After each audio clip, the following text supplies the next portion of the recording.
Welcome back. Time is 7:14. It's aging, it's understaffed, it's ATC. It's an antiquated air traffic control system contributing to a flurry of terrifying air scares, near misses, runway close calls, and a deadly mid-air crash. Is it past time for a change? Chief Transportation Correspondent and pilot MayCay Beeler weighs in on a proposed air traffic reform plan. MayCay, is it time for ATC 2.0? Past time.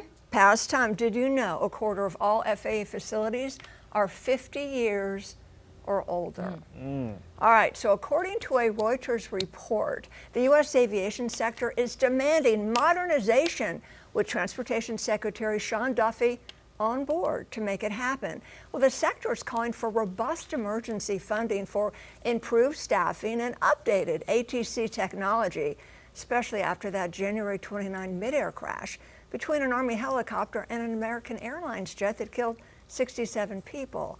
Duffy says he is planning to ask Congress for tens of billions of dollars for a multi-year effort to revamp the Federal Aviation Administration's air traffic control system, plus boost hiring.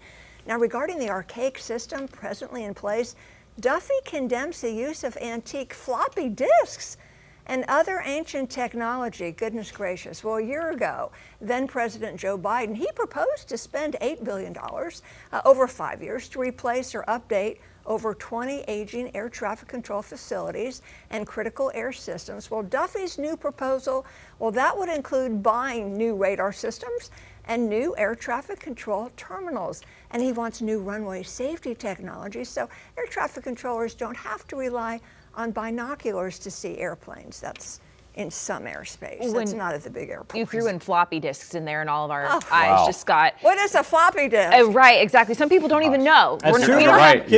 We don't have time for that. But so when is this proposal supposed to go into effect? So it's a proposal, right? So we just don't know yet. And Duffy did not give a date on the plan. Now, regarding President Trump's attempt to shrink the federal government, Duffy didn't reveal how many workers have volunteered to leave the Department of Transportation. However, just announced today, the FAA head of the ATC, he's going to take early retirement. He's going to take the administration up on that deal for voluntary deferred retirement. Any news on trying to fix the controller shortage problem? Well, there's always been a plan in place, so this has nothing to do with the new administration. So the FAA has said, yeah, they want to hire 2,000 traffic controller trainees this year. The FAA is about 3,500 controllers short of ideal staffing levels, 10% fewer controllers than in 2012. And you know, this is due to burnout and retirement. The applicants are there. We've said this so many times, it takes a long time to go through training.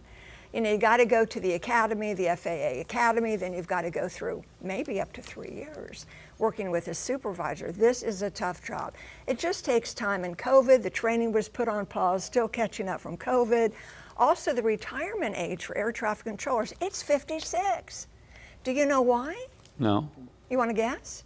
Is that when they think people can't do the job anymore? Yeah, they think they're stressed out. At 56. At 50. Now, this rule was made years ago in the 70s. People are more robust now. Right. We hope. Yeah. But they think at 56 you're burned out and you're maybe too old. Maybe they can change that and bring some of the retired people back. Yeah. Plus, you have to be over 30. You can't be over 30 to apply because they want you to have many years of service to get a government pension.